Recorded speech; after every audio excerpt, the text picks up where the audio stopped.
হয়েছে, এইটার নজির বিশ্বের দরবারে খুবই কম আছে। 2009 সালের 8 সালের চক্রান্তের নির্বাচন, 2014 সালে 153 জনকে বিনা ভোটে নির্বাচিত করে সরকার গঠন, 2018 সালে সকালের ভোট রাতে দেওয়া, 2024 সালের 7 জানুয়ারি ভোটারবিহীন নির্বাচন করা। এইভাবে এই অতীতের ফ্যাসিস্ট সরকার খুনি শেখ হাসিনা দীর্ঘ 15.5 বছর এই দেশকে শাসন এবং শোষণ করেছে।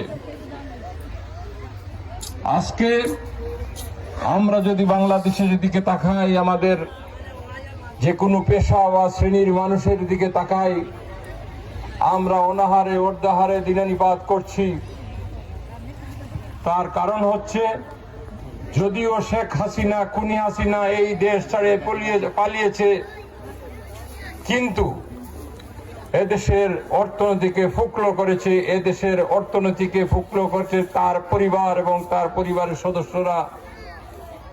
হাজার হাজার কোটি টাকা বিদেশে পাচার করে আজকে বাংলাদেশের অর্থনীতি, যেমনি ভাবে তার বাপের শাসনের আমলে আমেরিকার প্রেসিডেন্ট ছিল বলেছিলেন নিক্সন, তলাবিহীন জুড়ি, এই দেশ ঠিক অনুরূপ ভাবে এই খুনি হাসিনা এই 15.5 বছরে আমাদের দেশকে শেষ করে দিয়েছে। এদেশের মানুষের মৌলিক যে সকল অধিকার, সব অধিকারটুকু উপেক্ষিত হয়েছে, যার জন্য মানুষ আজকে দিশাহারা। চাউলের কেজি 60 থেকে 70 টাকা। এদেশের মানুষের মধ্যবিত্ত এবং নিম্নবিত্ত শ্রেণীর মানুষ কষ্ট করে একবারের আহার সংগ্রহ করতে পারে না। শিশু বাচ্চারা না খেয়ে, মারা বহু কষ্টে এই শিশু বাচ্চাকে ভাত রান্নার যে উৎকৃষ্ট অংশ, সেই অংশ দিয়ে কোনোভাবে এই শিশু বাচ্চাকে তার খিদা নিবারণ করেন। এই হচ্ছে বাংলাদেশের অবস্থা। আর সেই লক্ষ্য নিয়ে এগুলো থেকে মুক্তির জন্য আমরা সংগ্রাম করেছিলাম।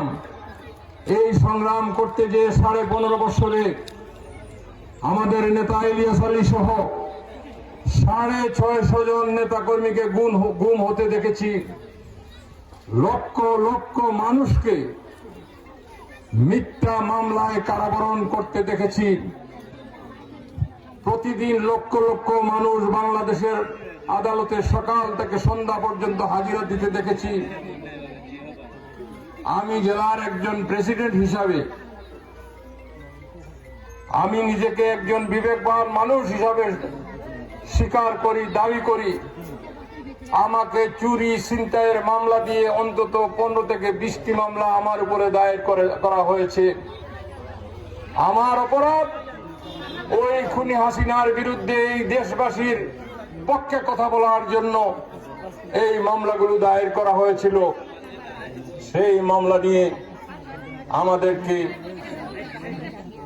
নিজের বাসগৃহে কোনোদিন রাত্রি যাপন করতে পারি নাই। প্রতি রাত্রে যেমনি ভাবে আমার একটা ইউনিয়ন পর্যায়ের নেতা কর্মীরা বাসায় রাত্রি যাপন করতে পারত না, অনুরূপ ভাবে উপজেলা, জেলা কোন পর্যায়ের নেতারা এবং কেন্দ্রের নেতারা রাত্রি যাপন করতে পারত না নিজের বাসায়। ওই খুনি হাসিনার দূষণরা এই তাদের পেটুয়া বাহিনীকে বলে দিত, এই নেতা বাড়িতে আসে, তাকে ধরে নিয়ে আসতো। এইভাবে আমাদের 15.5 বছর অতিবাহিত হয়েছে। আজকে দেশের মানুষের দুয়া ভালোবাসায় জুলাই আগস্টের একটি সফল আন্দোলনের মধ্য দিয়ে এই খুনি হাসিনাকে আমরা বিদায় করেছি। বিদায় লগ্নে জুলাই আগস্টের আন্দোলনের সময় 4 আগস্ট আমি জেলার প্রেসিডেন্ট হিসাবে সিলেট শহরে আমার দলের নেতা কর্মীকে আন্দোলনে নেতৃত্ব দেওয়ার কারণে আমি সহ অনেক নেতা গুলিবিদ্ধ হয়েছে এবং তাদের পেটুয়া বাহিনী, আওয়ামী লীগ, যুবলীগ, ছাত্রলীগের লোকজন দিয়ে প্রকাশ্যে অস্ত্র প্রদর্শন করে আমাদের উপরে গুলি করা হয়েছে, সাথে তো শেখ হাসিনার পেটুয়া বাহিনী। তারপরেও আমরা ওই দিন চেষ্টা করেছি এই নেতাকর্মীদেরকে সাথে নিয়ে, যেমনি ভাবে সিলেট তেমনি ভাবে ফেঞ্চুগঞ্জ, গেলাছড়া, বাংলাদেশের প্রতিটি অঞ্চলে আমরা সংগ্রাম করে যাতে এই খুনিকে এই দেশ ছাড়া করতে পারি, আমরা সফল হয়েছি। আমার এখনো মনে আছে, সে 4 আগস্ট 3টা পর্যন্ত আমরা সিলেটের কোর্ট পয়েন্ট, জিন্দাবাজারের জিম্মি অবস্থায় পেটুয়া বাহিনী এবং তাদের দূষরদের সাথে আমরা যুদ্ধ করছি। আর 5 মিনিট 10 মিনিট পর পর আমার ফোন বেজে উঠছে এবং প্রতিটা ফোনে ওই প্রান্ত থেকে বলা হচ্ছে যে একজন নিহত হয়েছে। এমনি ভাবে 4 আগস্ট 10 জন নেতাকর্মী আমার সহকর্মীকে গুলিবিদ্ধ হয়ে তার বুকের তাজা রক্ত দিয়ে এই দুনিয়া থেকে বিদায় নিয়ে বাংলাদেশে এই ফ্যাসিস্ট হাসিনার পতন ঘটিয়েছে। এমনি ভাবে শুধু 3, 4 এবং 5 তারিখে বাংলাদেশ জাতীয়তাবাদী দলের 442 জন নেতাকর্মী বাংলাদেশে এই দিন হত্যা করেছে এই খুনি হাসিনা, এবং ছাত্র জনতা মিলে 2000 নেতাকর্মীকে হত্যা করেছে, পরে দেশ ছাড়িয়ে পালিয়েছে। এখন এত কিছুর উপরে মানুষ ভাবতে পারে পরিবর্তন আসবে, এখনো পর্যন্ত কাঙ্ক্ষিত পরিবর্তন আসে নাই। আমরা যারা এই আন্দোলন করেছি মানুষের ভোটের অধিকার ফিরিয়ে পাওয়ার জন্য, সেই আন্দোলন আমাদের অব্যাহত আছে। যে অন্তর্বর্তীকালীন সরকার আমাদের আন্দোলনের ফসল, সেই সরকার দায়িত্ব নিয়েছে, কিন্তু এখনো পুরোপুরি সেই অতীতের ফ্যাসিস্ট সরকারের রেখে যাওয়া সমস্যাগুলো হয়তো সমাধান করতে পারেনি। আর আমরা যারা জাতীয়তাবাদী দল করি, আমরা এখনো পর্যন্ত সরকারে আসতে পারিনি। আমরা অতীতে যেমনি ভাবে বিরোধী দলে ছিলাম, এখনো আমরা বিরোধী দলের মধ্যে বিরোধী দল হিসাবে অবস্থান নিয়েছি। আমরা দেশবাসীকে আগামী দিনের আমরা বিভিন্ন কর্মসূচি দিয়েছি।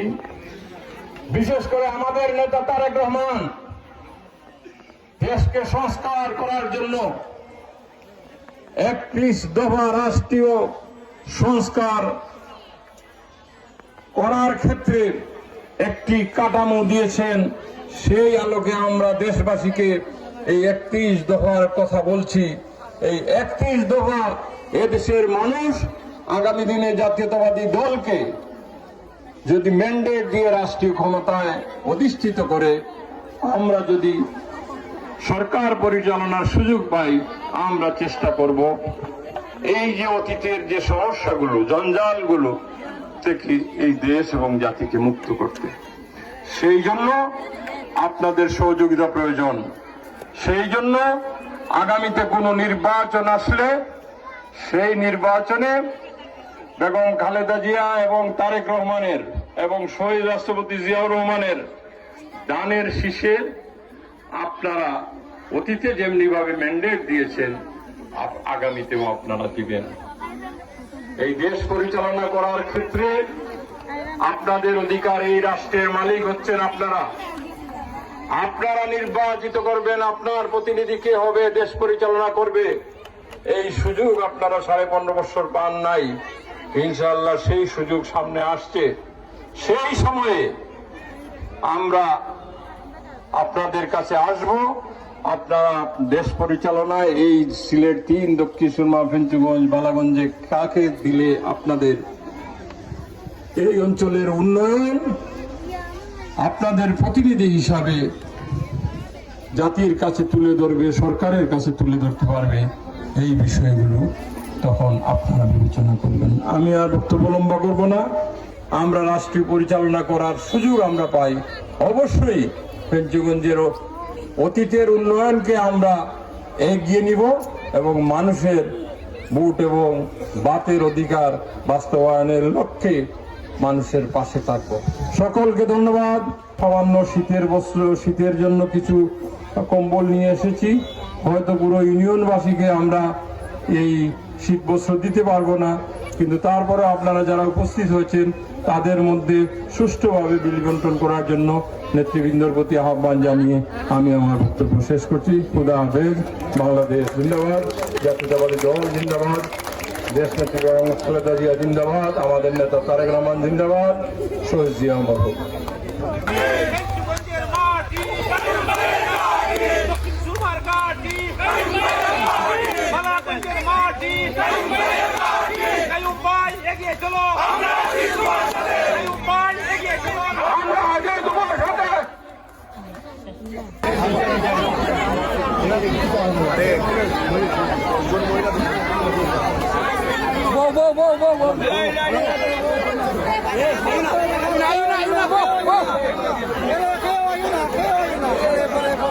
দয়া করে আপনারা কেউ উঠবেন না। আমাদের পর্যাপ্ত তালিকা অনুযায়ী আমাদের কম্বল রয়েছে, আপনারা প্রত্যেকেই আপনাদের নির্দিষ্ট কম্বলটি আপনারা নিয়ে যাবেন। প্লিজ কেউ উঠবেন না, চেয়ার থেকে চেয়ারের শৃঙ্খলা বজায় রাখবেন। জায়গায় জায়গায় বসে থাকবেন আপনারা, প্লিজ কেউ উঠবেন না। আমাদের প্রধান অতিথি 10 জন পুরুষ এবং 10 জন মহিলাকে বের করলে জায়গায় জায়গায় পৌঁছে দেওয়া হবে আপনাদের হাতে। দয়া করে কেউ উঠবেন না চেয়ার থেকে, প্লিজ। বাংলাদেশ জাতীয়তাবাদী দলের ঐতিহ্যবাহী ফেঞ্চুগঞ্জের ঐতিহ্যবাহী ইউনিয়ন গিলাছড়ার বিএনপি কর্তৃক আয়োজিত আজকের এই সমাবেশ এবং শীত বস্ত্র বিতরণ অনুষ্ঠানের সহযোগিতা সংগ্রামী সভাপতি